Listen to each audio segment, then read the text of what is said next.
ब्रज की निधि, ब्रज के गौरव, परम पूज्य पुराणवेत्ता श्रीनाथ जी महाराज जी के सुपुत्र भागवत भूषण डॉक्टर मनोज मोहन शास्त्री पुराणाचार्य जी से एक प्रश्न करना चाहेंगे कि जो आजकल श्री मुरारी बापू जी द्वारा भगवान श्री कृष्ण बलराम पर जो टिप्पणी अभद्र रूप से की है, वो शास्त्र और पुराण के सम्मत है या उसके विमुख है?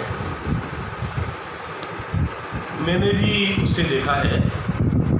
जो श्री कृष्ण भगवान के संबंध में 126 वर्ष, लगभग 125 वर्ष 7 माह और 6 दिन, ये सौराष्ट्र में एक शंकराचार्यों के सानिध्य में एक गोष्ठी हुई थी और उसमें ये निर्णय हुआ था। तो जो 26 वर्ष की वेदना है, पहली बात तो वो 126 वर्ष की नहीं है, या लास्ट के जो 26 वर्ष हैं वो नहीं है, क्योंकि श्रीमद् भागवत के एकादश स्कंद में ही जब देवता आते हैं तो वह प्रभु से कहते हैं कि एते प्रभो आप सरक्षतम व्यतीताय और पंचविंशाधिकम प्रभु, अभी तक 125 वर्ष से अधिक की आयु व्यतीत हो चुकी है, आप कब श्रीधाम अपने लोक में प्रस्थान करेंगे, जिससे कि हम भी आपका अभिनंदन करेंगे, पुष्प वर्षा करेंगे, आरती करेंगे। तो पहली बात तो ये आ जाती है कि 125 वर्ष से ऊपर की कथा हो चुकी थी, उनकी लीला हो चुकी थी, उसके बाद की ये सारी व्यवस्थाएं हैं जहाँ पर यदुवंशी आपस में लड़े। लेकिन वहीं पर श्रीमद् भागवत के एकादश स्कंद के 30वें अध्याय में उनके जो आपस की कलह का कारण है वो ये स्पष्ट कर देते हैं प्रभु स्वयं अपने मुख से कि मेरे जाने के बाद में और क्या इतिहास होगा, इसलिए क्योंकि ये मेरा ही परिकर है।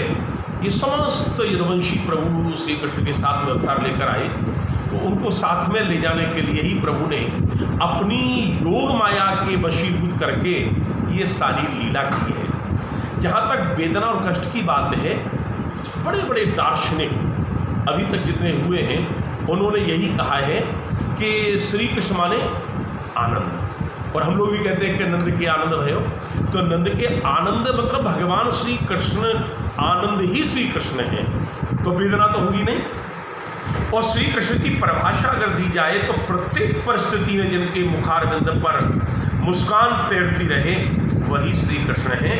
जब उनके चरणों में व्याध ने बाण मारा तब भी उनको वेदना नहीं हुई, वो वेदना हर है, वेदना हरता है, इसलिए पहली बात तो ये हो जाती है। दूसरी बात श्री बलराम जी के संबंध में है।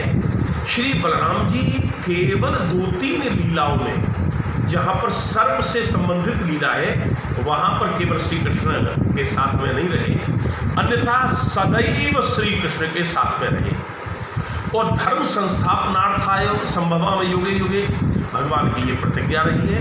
और श्री ब्रज में, श्री मथुरा जी में और श्री द्वारिका में उन्होंने धर्म की स्थापना के लिए ही तो अंत में यदुवंश का विनाश करवाया था कि धर्म की स्थापना बराबर बनी रहे। अच्छा, एक बात और है, श्रीमद् भागवत के एकादश स्कंद के 30वें अध्याय में भगवान श्री कृष्ण की आज्ञा से समस्त यदुवंशियों ने स्नान किया, दान पुण्य किया और गो सेवा यानी गोदान भी किया। और उसमें श्री सुखदेव जी ये कहते हैं, और ये टीका हमारे ब्रह्मलीन परम श्रद्धेय स्वामी श्री अखंडानंद जी महाराज के द्वारा गीता प्रेस से जो प्रकाशित उसमें लिखा है कि भगवान की आज्ञा का उन्होंने पालन किया, और उसके बाद में जो हुआ वह भी भगवान की उपसंहार या कहें अपने लोक गमन की लीला है। और दूसरी बात यह है कि हमें व्यासपीठ से लोक विरुद्ध व्याख्यानों को कदापि नहीं कहना है। मैं अपनी बोल रहा हूँ, लेकिन साथ ही साथ मैं एक बात और भी कहूँगा कि हमारे जो सनातनी लोग हैं वह केवल बापूजी के शब्दों से ही तो आहत हुए हैं, तो हमें भी वो कोई शब्द नहीं बोलने हैं जो कोई आहत हो। हमें बिल्कुल आदर सहित, जैसा कि पूज्य बापू जी ने कहा, मैं संवाद का संत हूँ, तो संवाद के द्वारा समझा जाए।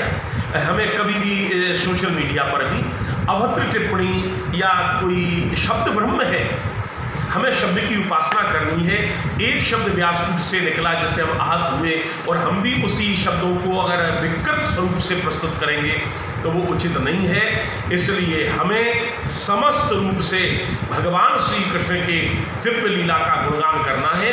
बलराम जी और श्री कृष्ण हमारे सनातन पुरुष हैं, हमारे शास्त्रों में जो उनका आदर्श वर्णन है, हमें उस पर चलते हुए सनातनियों की भावनाओं को पुष्ट करना है।